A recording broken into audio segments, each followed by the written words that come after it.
Uspješan uzgoj i obilna berba zdravog povrća cilj su svakog vrtlara, kako amatera, tako i kod profesionalnog uzgoja.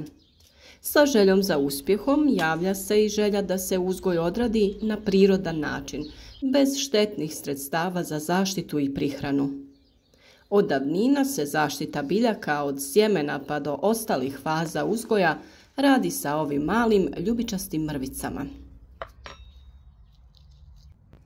Naime, radi se o kalijev permanganatu. Dugo se smatrao snažnim antiseptikom koji se koristio ne samo u medicinske svrhe, već i u poljoprivredi. On može neutralizirati aktivnost različitih patogenih organizama, stoga se aktivno koristi za dezinfekciju sjemena, dezinfekciju tla, poljoprivrednih alata i staklenika te plastenika. Otopine kalijevog permanganata nadoknađuju nedostatak hranjivih elemenata kako u vrtnim, tako i u sobnim biljkama. Tvar pomaže u borbi protiv zaraznih bolesti koje pogađaju povrće i voće. Za postizanje željenog rezultata uvijek je potrebna upotreba ovog lijeka u skladu sa uputama. Danas se kalijev permanganat slobodno prodaje u ljekarnama i specijaliziranim poljoprivrednim trgovinama. Za pripremu ljekovitih ili dezinfekcijskih otopina potrebne su jako male doze, stoga je jedan paketić dovoljan za cijelu sezonu. Kalijev permanganat izgleda kao minijaturni kristali tamno ljubičaste nijanse. Kada se dodaju u vodu, tvar se otapa odmah, bojeći tekućinu u ružičasto ili ljubičasto. Sastav kalijevog permanganata sadrži kalij, kisik i sam mangan. Prisutnost ovih komponenti objašnjava zašto se lijek tako često koristi u poljoprivredi. Koristan je po tome što vam omogućuje učinkovitu dezinfekciju tla, sjemena, prostora, pa čak i uređaja koje koristite u vrtu. On uništava spore gljivica i omogućuje aktiviranje stvaranja mladih sadnica, pridonoseći rastu zelene mase. Prednost je što upotreba tvari ni na koji način ne utječe na karakteristike okusa biljke ili zdravlje ljudi. Dobivena otopina je ekonomična za korištenje. Pruža zaštitu od lisnih uši, žičnjaka i drugih štetnika, te ubija plijesan i gljivice. Kalijev permanganat hrani kulturu askorbinskom kiselinom koja kao rezultat aktivira proizvodnju klorofila i ubrzava sazrijevanje usjeva. Ipak, upotreba kalijevog permanganata u vrtu može biti štetna ako se koristi nepravilno. Višak mangana može pokvariti karakteristike proizvoda, a nepravilno razrjeđivanje dovodi do opeklina na biljci i na ljudskoj koži. Prilikom zalijevanja zemlje visoko koncentriranom otopinom, korisne bakterije sadržane u njemu mogu se uništiti. Njegova će struktura se promijeniti, a procesi razmjene vode i plinova će biti poremećeni. Zato vam u nastavku donosimo upute kako pravilno koristiti ovu vrlo korisnu otopinu. Većina vrtlara unatoč pojavi novih sredstava radije dezinficira sjeme u kalijevom permanganatu. Za ovaj postupak priprema se koncentracija otopine čija se nijansa može označiti kao kestenjasta, nakon čega se sjeme uroni u nju. U pravilu u čašu vode se dodaje 1 gram kristala. Prije toga, naravno, zrna se očiste od biljnih ostataka i pažljivo pregledaju ima li truhlih ili deformiranih primjeraka. Dezinfekcija traje 20 do 30 minuta, nakon čega se sjeme ispire nekoliko minuta pod čistom tekućom vodom. Bolje je potopiti sjeme uoči sadnje u otvoreno tlo ili prije sjetve sadnica. Slična je obrada i gomolja i lukovica, cvjetnih usjeva, reznica i korijenastih usjeva. Kao rezultat toga svi štetni mikrobi i spore se unište, a sadni materijal brže klija. Koncentracija se u ovom slučaju odabire ovisno o vrsti biljke. Dakle, da biste natopili gomolje krompira ili crvenog i bijelog luka, morate razrijediti gram tvari u 5 litara vode, a zatim ih ostaviti oko pola do 1 sat. Kalijev permanganat idealan je za dezinfekciju tla za sjetvu presadnica. Najbolje bi bilo da se voda zagrije do nekih 70 stepeni, te u to dodaju ružičasti kristali. Nijansa antiseptika trebala bi biti svjetlo ružičasta. Nakon što obilno zalijete mješavinu tla, pričekajte da se ohladi i lagano osuši, nakon čega je vrijeme da pređete na sadnju. Na isti način se tretira tlo u stakleniku ili na otvorenom prije sadnje presadnica ili sjemena. Važno je znati da će unošenje manganske kiseline u tlo značajno povećati razinu kiselosti i da biste je normalizirali, morati ćete koristiti vapno i izmiješati ga po površini. Otopina mangana pomaže u borbi protiv gljivica koje izazivaju pojavu gljivičnih oboljenja na sadnicama.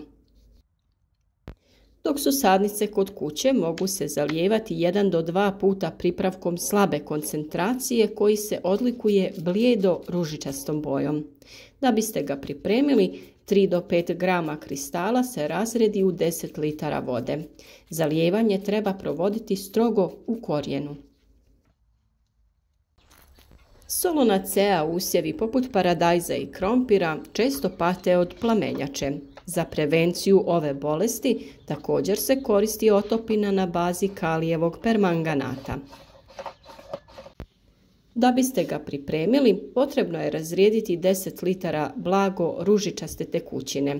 Možete dodati također i 200 grama nasjeckanog češnjaka te ostaviti smjesu da se kuha oko 30 minuta. Sa tom mješavinom možete tretirati biljke svakih 15 dana. Kalijev permanganat aktivno vam pomaže da se riješite lisnih ušiju, pa čak i da odvratite mrave iz vašeg vrta. Također je to i pristupačno gnojivo na koje većina usjeva reagira pozitivno. Nedostatak mangana u tlu dovodi do toga da biljke imaju smanjen imunitet i pad prinosa. Kelj, ciklu, mrkvu i ostalo povrće treba hraniti kalijevim permanganatom sredinom ljeta. Na svakih 10 litara vode dodaje se 3 grama kristala i ta količina je dovoljna za obradu 4 kvadratna metra zasada. Čak i ogrozd, maline i ribizle u proljeće se zalijevaju ružičastom otopinom kako bi se potaknulo zametanje plodova i spriječila pojava oboljenja. Prihrana paradajza kalijevim permanganatom odrađuje se prvi put kada su sadnice oko 20 dana stare. Otopina se priprema tako što se otope 2 grama u 10 litara vode. Smjesa se može koristiti navodnjavanjem sadnica ili prskanjem po listovima. Ovaj lijek se koristi još nekoliko puta u sezoni kako bi se spriječio razvoj kasne plamenjače. Za veći broj biljaka treba imati i veću prskalicu.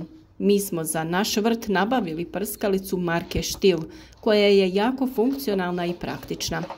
Vjerujemo da će nam pomoći u borbi protiv raznih štetnika i bolesti na biljkama u našem vrtu i u plasteniku. Kada se radi o prihrani krastavaca otopinom mangana, najučinkovitije je to uraditi u vrijeme aktivnog plodonošenja, odnosno tokom razdoblja pojave cvjetova. Postoji i nekoliko važnih stvari koje trebate znati. Najbolje je razrijediti kalijev permanganat u staklenoj posudi.